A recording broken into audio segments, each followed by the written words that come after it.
Jadi sebenarnya oceanografi ini tidak hanya melihat laut itu di bagian bawahnya ya, tapi juga yang di permukaan. Nah, ini boleh diceritakan pengalamannya sebagai periset.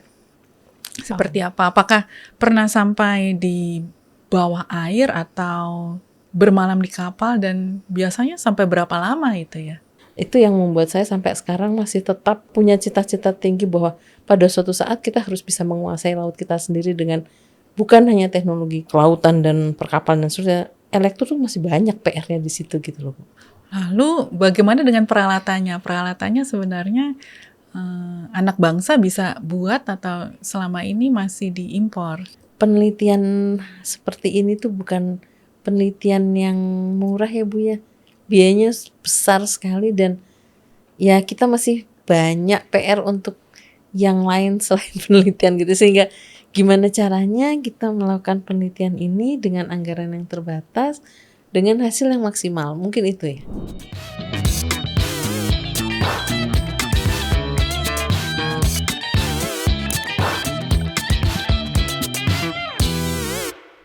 Salam elektro, semangat pagi! Semangat pagi. Bagaimana kabar para penonton di rumah? Semoga dalam keadaan sehat-sehat saja. Selamat datang di podcast Suara Elektro Indonesia. Indonesia adalah negara kepulauan yang lautnya 2/3 dari keseluruhan teritori kita. Tapi sekarang masalahnya bukan di luasnya, tetapi bagaimana kita dapat membaca laut itu dengan baik. Yang kita pahami saat ini bukan hanya laut itu sebagai ruang sumber daya ya, tetapi bukan hanya ruang alam, tetapi juga ruang data dan ruang teknologi.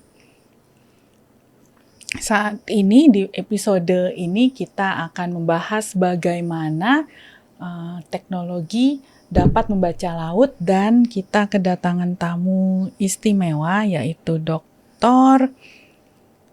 Insinyur Endang Wijiati, MN SC.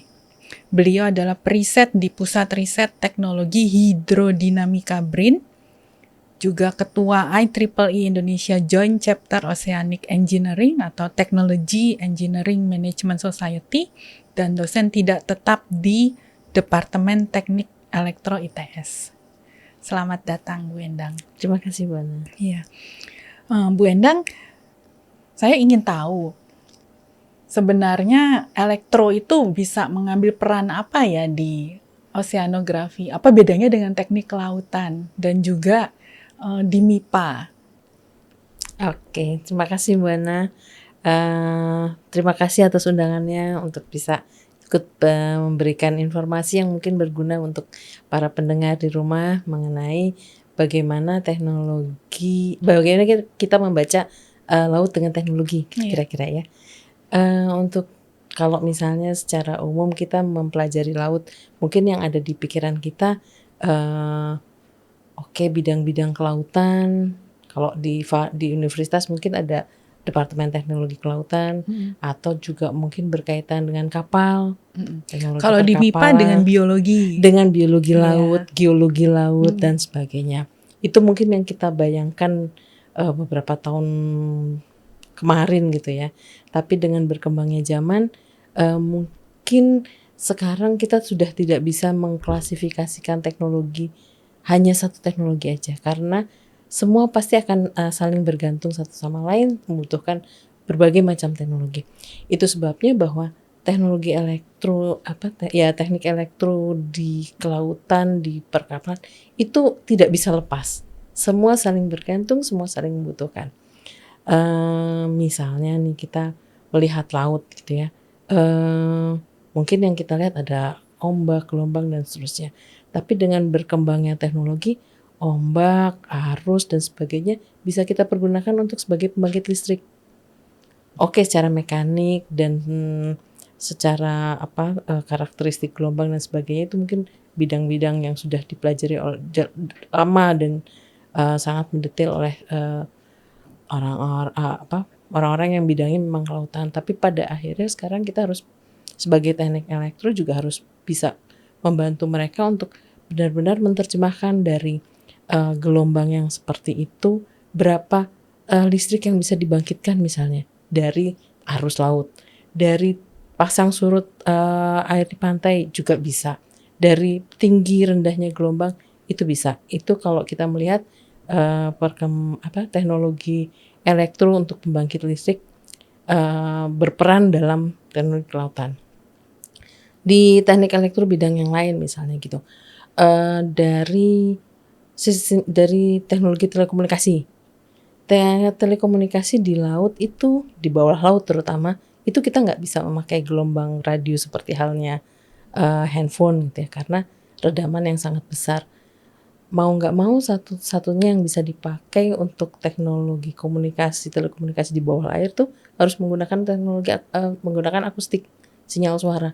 Bagaimana sinyal suara bisa merambat di dalam air, hambatan-hambatannya seperti apa dan seterusnya. Itu bidang-bidang yang memang engineer dari teknologi elektro yang harus melakukan hal itu, gitu kira-kira. Jadi kalau radar itu nggak bisa tembus di bawah air ya? Enggak. Jadi radar dengan cara lain yang bisa dipakai untuk bawah air. Teknologi radarnya mungkin sama, memakai, kalau kita di teknik elektro mengenal sistem array dengan sejumlah sensor yang dikonfigurasikan dengan konfigurasi tertentu, sama dengan radar, tapi ini sensornya lain, sinyal yang ditangkap lain, dan seterusnya. Seperti itu kira-kira. Oke, menarik sekali. Jadi sebenarnya oceanografi ini tidak hanya melihat laut itu di bagian bawahnya ya, tapi juga yang di permukaan. Nah, ini boleh diceritakan pengalamannya sebagai periset. Seperti apa? Apakah pernah sampai di bawah air atau bermalam di kapal, dan biasanya sampai berapa lama itu ya? Oke. Mungkin saya cerita dulu dari berangkat dari pengalaman saya di tempat kerja dulu mungkin ya Bu ya. Jadi saya di Pusat Riset Teknologi Hidrodinamika di Surabaya itu mempunyai fasilitas yang biasa dipergunakan untuk tes pengujian kapal-kapal permukaan.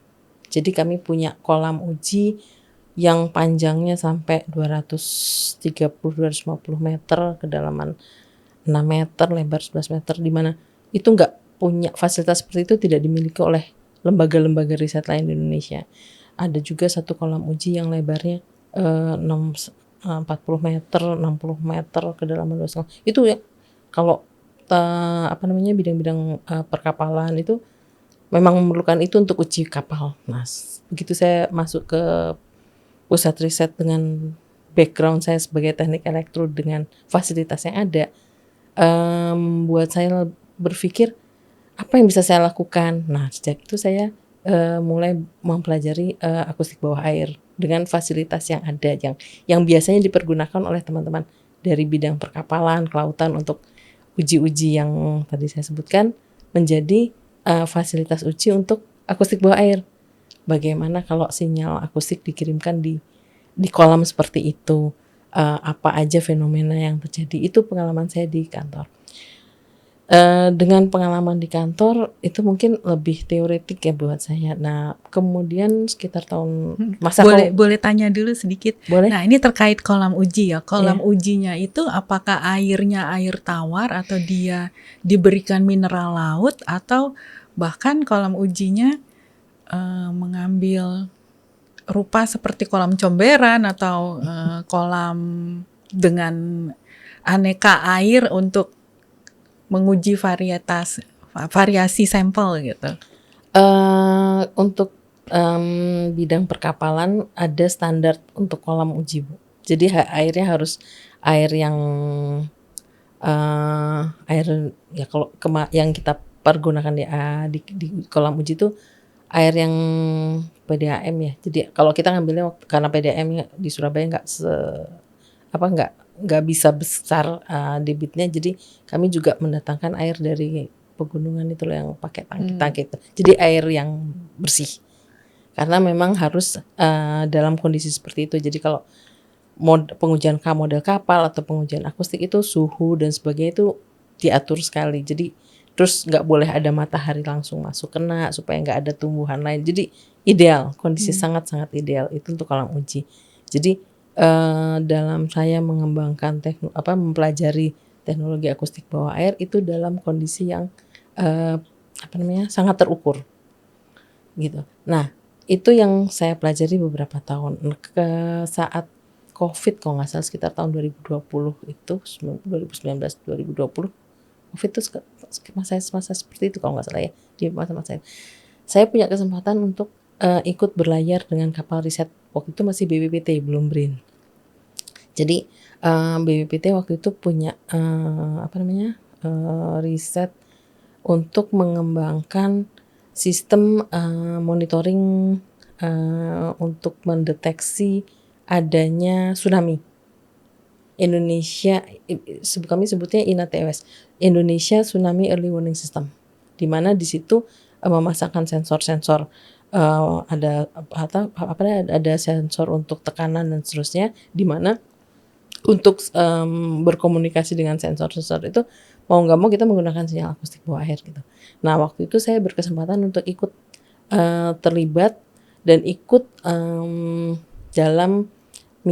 dalam salah satu tripnya kapal riset kami untuk ikut ke laut.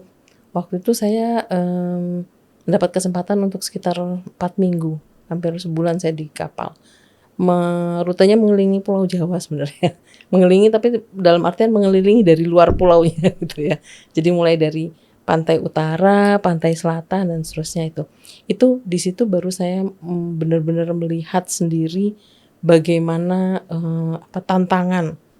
Yang namanya tantangan di laut itu untuk kita bisa sebagai engineer bidang elektro untuk bisa masuk ke situ tuh memang masih banyak sekali yang harus kita lakukan. Bagaimana kita bisa membuat suatu sistem yang yang robust kalau istilahnya paper kita bilang yang robust dengan segala kondisi laut yang kadang-kadang ombaknya tinggi, kadang-kadang dengan segala macam itu jadi membuat saya lebih terbuka bahwa riset di laut itu masih sangat kurang, masih sangat sedikit untuk suatu lingkungan, untuk suatu kondisi Indonesia yang lautnya seperti itu. Kalau kita lihat penelitian akustik bawah air atau penelitian yang berkaitan dengan laut itu banyak sekali di paper-papernya segala macam di dunia itu banyak. Tapi penelitian itu banyaknya dilakukan kan di negara-negara yang sudah well established, yang berani mengeluarkan dana besar untuk penelitian seperti itu, dan kondisi laut mereka tuh sangat-sangat berbeda dengan kondisi laut Indonesia. Tidak semua bisa langsung diterapkan di Indonesia.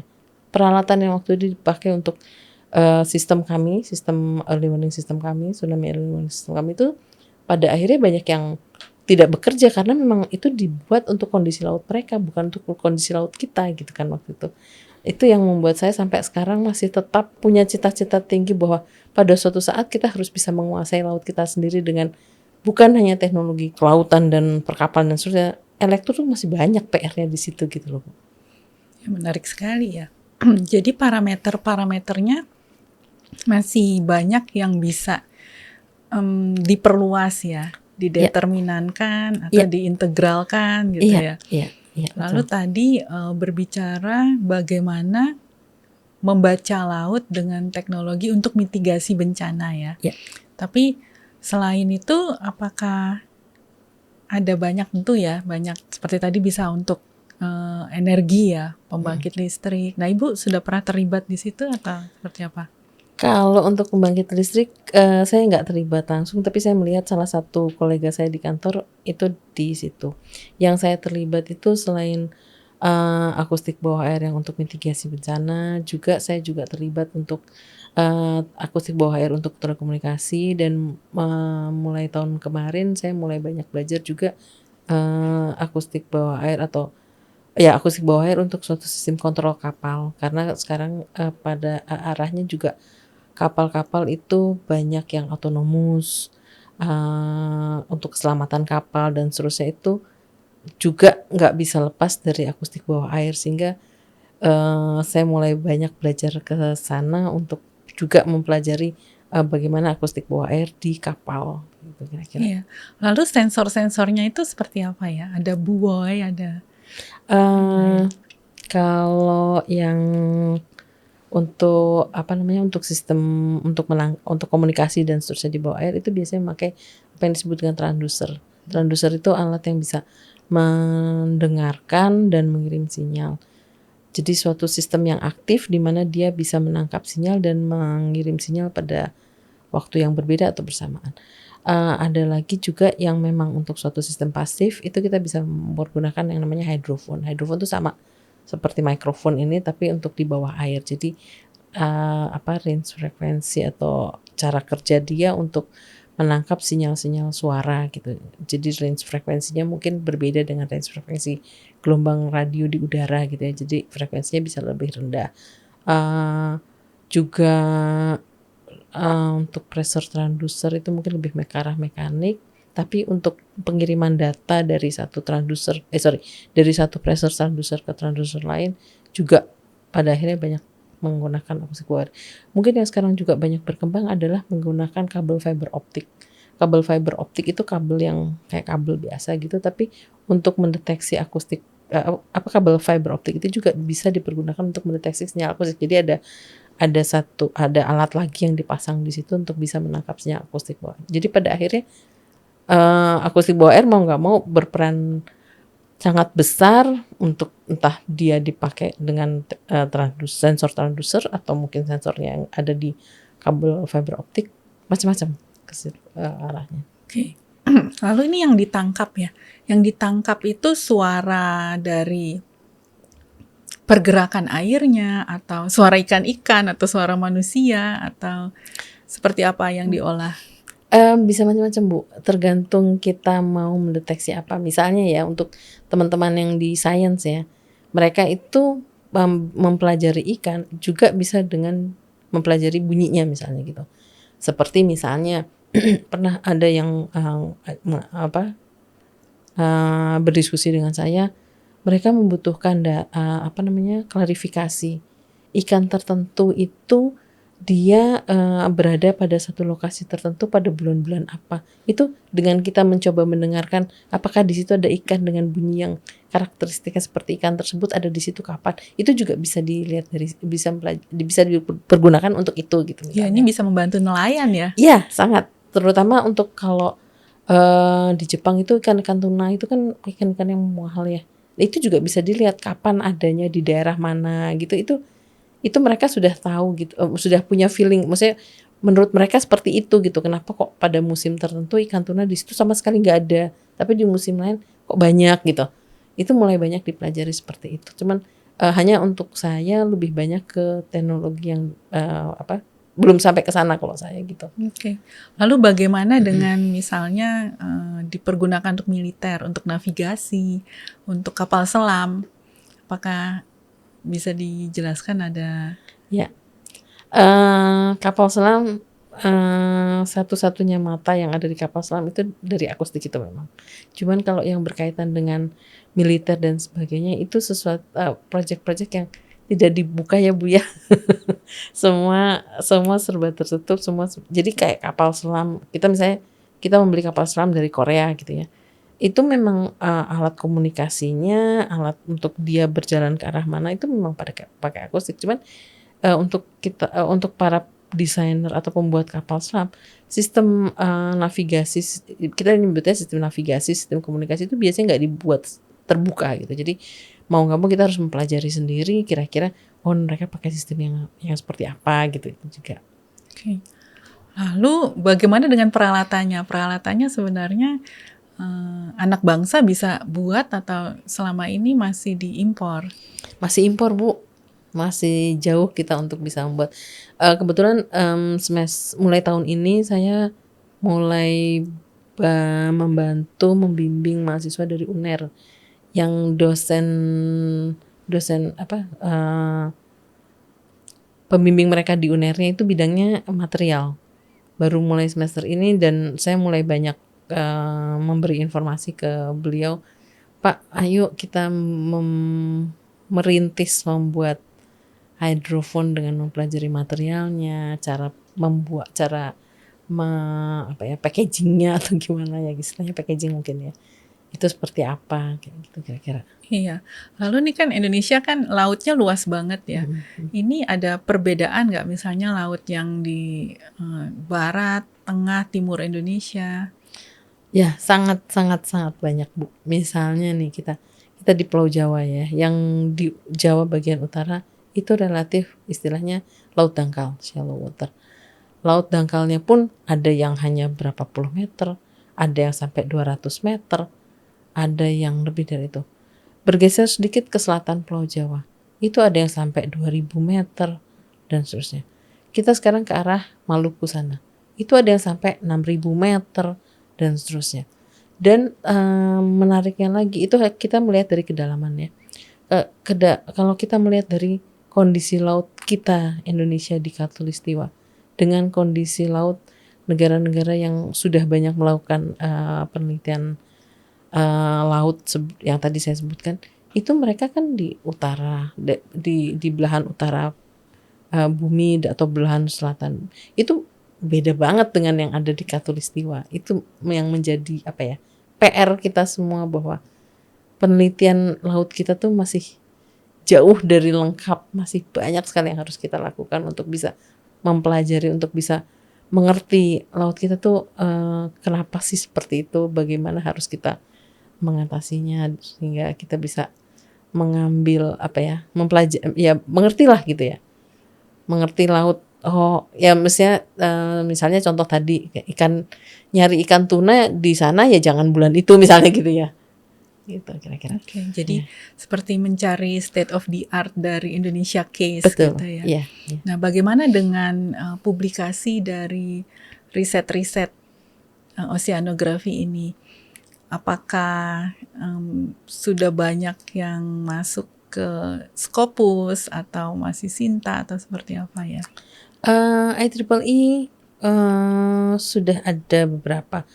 Jadi di ITB ada peneliti-peneliti yang mempelajari laut Indonesia itu dari Teknik Sipil Kelautannya ITB.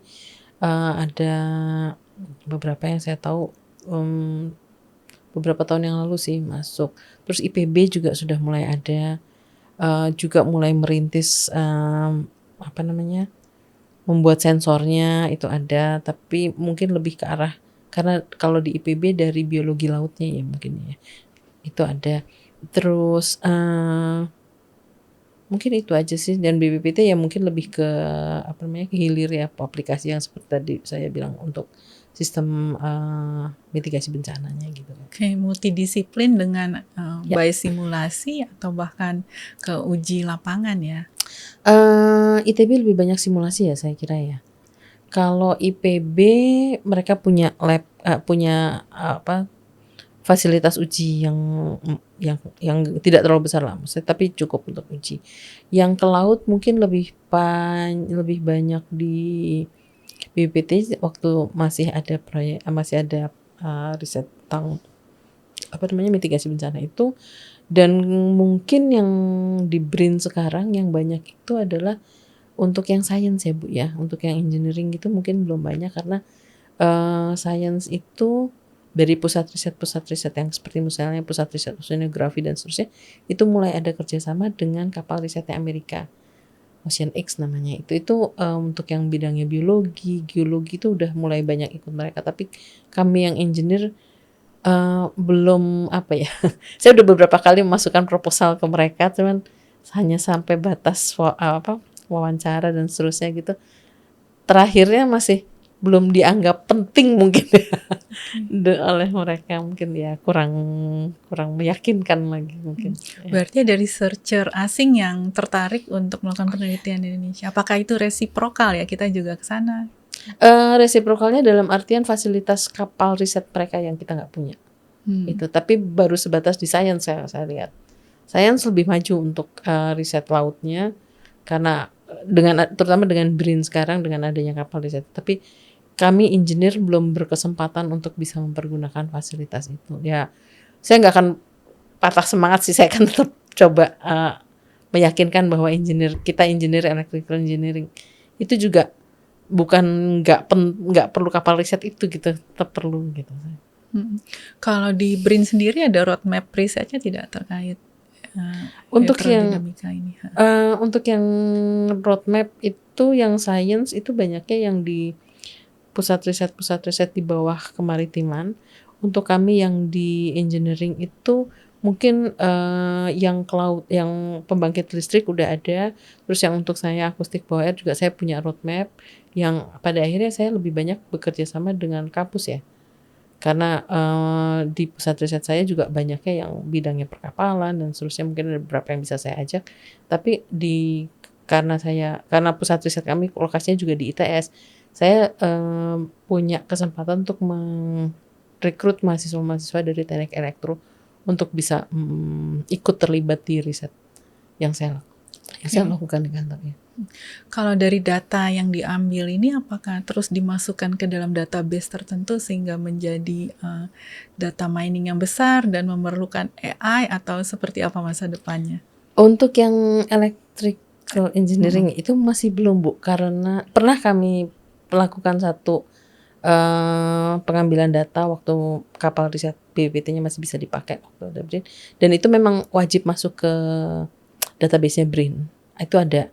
Tapi untuk yang sekarang saya jalan itu yang lebih banyak kerjasama dengan ITS. Itu enggak, karena dananya dari ITS, jadi saya enggak memasukkannya ke database-nya BRIN. Jadi masih kami sendiri yang menyimpan data itu. Berarti datanya itu masih disimpan secara sektoral ya?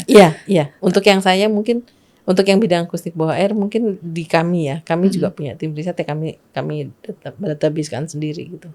Ada nggak sih data yang open for public itu untuk membantu para researcher untuk mencoba simulasi atau mengembangkan ke arah tertentu gitu?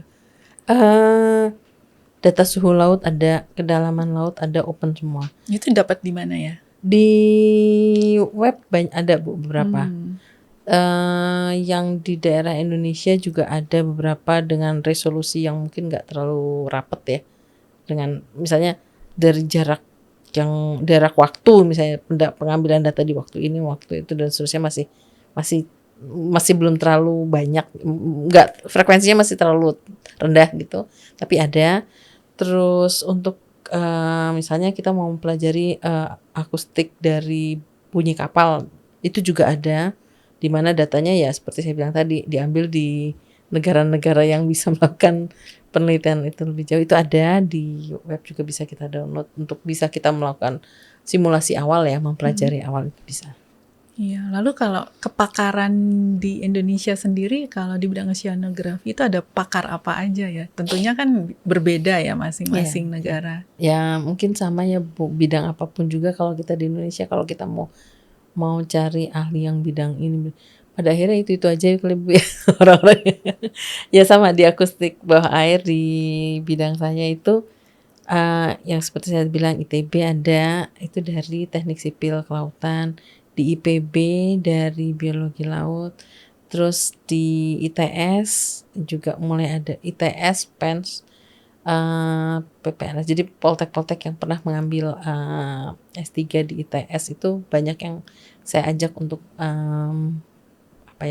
mempelajari akustik bawah air. Itu pada akhirnya mereka juga punya komunitas, punya penelitian yang masih tetap di akustik bawah air, itu ada. Oke. Lalu teknologi tertentu apakah digunakan, misalnya penggunaan infrastruktur satelit untuk membaca data atau mengirim data?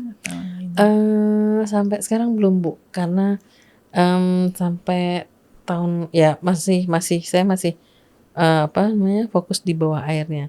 Tapi mulai pada semester kemarin kalau nggak salah, saya punya salah satu mahasiswa S2 yang mulai mempelajari bagaimana sinyal akustik bawah air bisa terintegrasi dengan sinyal gelombang radio dari HP. Jadi kalau misalnya di permukaan ada kapal permukaan, bisa menangkap sinyal akustik bawah airnya, kemudian dikirimkan lewat satelit masuk ke jaringan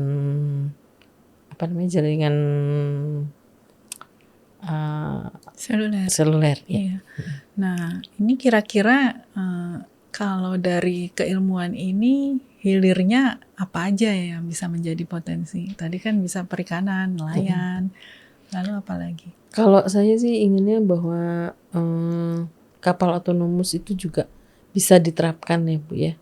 Bisa diterapkan di kondisi dengan terutama di tempat saya ya, itu kan dengan teman-teman dari teknik perkapalan itu kan mereka membuat desain kapal. Saya mulai masuk sekarang dengan saya tadi bilang sistem otonomus segala macam gitu. Saya mulai bekerja sama dengan mereka untuk bikin bagaimana akustik bawah airnya masuk ke desain mereka sehingga akhirnya sistem otonomusnya bisa kita buat dari awal pada saat mereka membuat desain kapalnya, akustik bawah airnya masuk. Gimana caranya bahwa nanti sensornya tidak mengganggu, sistem kerjanya tidak terganggu oleh bunyi mesin atau bunyi apa gitu. Saya pengennya gitu karena yang menjadi topik kami yang mulai tahun ini akan kita lakukan itu mengaitkan dengan rencana Indonesia membangun giant seawall kan di utara Jawa kan itu udah mulai terkikis ya, mulai dipasang ya istilahnya giant seawall kalau nggak salah. Nah, saya mulai ikut ke tim yang ada di tempat kami untuk bisa bagaimana kapal otonomus itu bisa melihat gitu, oh di situ ada wallnya, kita menghindar, jangan ke situ, jangan sampai merusak wallnya, kita kemana itu kira-kira. Autonomous vehicle-nya di bawah laut atau di atas? Permukaan, untuk saat ini permukaan, tapi mau nggak mau kan kapal permukaan yang bisa melihat bawah lautnya kayak apa gitu, sehingga akhirnya menentukan pathnya sendiri gitu. Iya, untuk navigasinya ya betul. Iya, berarti ini juga bisa digunakan untuk keselamatan. Misalnya kalau ada pesawat jatuh, iya. Nggak usah kapal jatuh, tabrakan kapal kan juga beberapa kali pernah kan itu antar kapal tabrakan itu bisa dihindari dengan sistem otonomus itu kan kira-kira. Oh iya benar-benar. Keselamatan kapal lah, berkaitan dengan keselamatan kapal. Oke.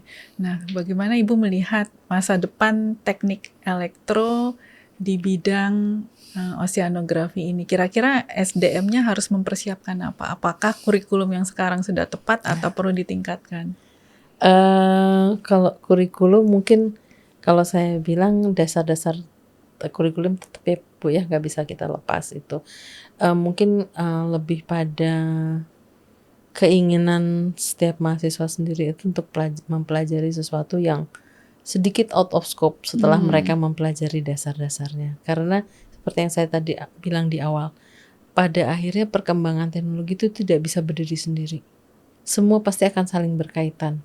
Gitu. Jadi para mahasiswa yang masih muda, yang masih punya tenaga dan punya keinginan dan cita-cita yang harusnya masih ideal, belajarlah sebanyak mungkin, seluas mungkin, dan bermimpi ya mungkin ya bagaimana teknik elektro tuh sebenarnya sangat dibutuhkan di laut kita gitu yang besar gitu. Entah nanti berkaitannya dengan perkapalannya, dengan kelautannya, oceanografinya, dengan biologinya, apapun itu. Gitu. Tanpa meninggalkan dasar teknik elektro gitu. Karena mereka harus tahu dulu dong dasar kita apa, dasar di teknik elektro apa, sehingga mereka bisa punya punya ide mungkin ya. Oh iya ini kan harus dilakukan, ini harus kita teliti nih, ini harus kita aplikasikan dan seperti itu kira-kira. Oke, lalu bagaimana Ibu melihat tantangannya? Apakah sekarang masih ada tantangan yang kira-kira harus diatasi supaya masa depan itu bisa lebih baik? Mungkin yang saya lihat paling gampang itu bahwa penelitian seperti ini tuh bukan penelitian yang murah ya Bu ya. Biayanya besar sekali dan ya kita masih banyak PR untuk yang lain selain penelitian gitu, sehingga gimana caranya kita melakukan penelitian ini dengan anggaran yang terbatas dengan hasil yang maksimal. Mungkin itu ya yang harus jadi kita nggak boleh juga apatis dengan kita nggak punya anggaran besar, kita nggak bisa enggak juga gitu. Kita harus tetap kreatif dengan anggaran yang ada, kita bisa menghasilkan sesuatu yang menjadi mimpi kita untuk bisa menguasai laut Indonesia gitu kira-kira. Oke, terima kasih Bu untuk diskusi hari ini. Sebagai penutup, jika laut bisa berbicara melalui data dan teknologi, pesan apa yang sedang ia sampaikan kepada kita hari ini? Itu pertanyaan reflektif ya. Terima kasih telah menonton episode kali ini. Salam elektro, semangat pagi! Semangat pagi!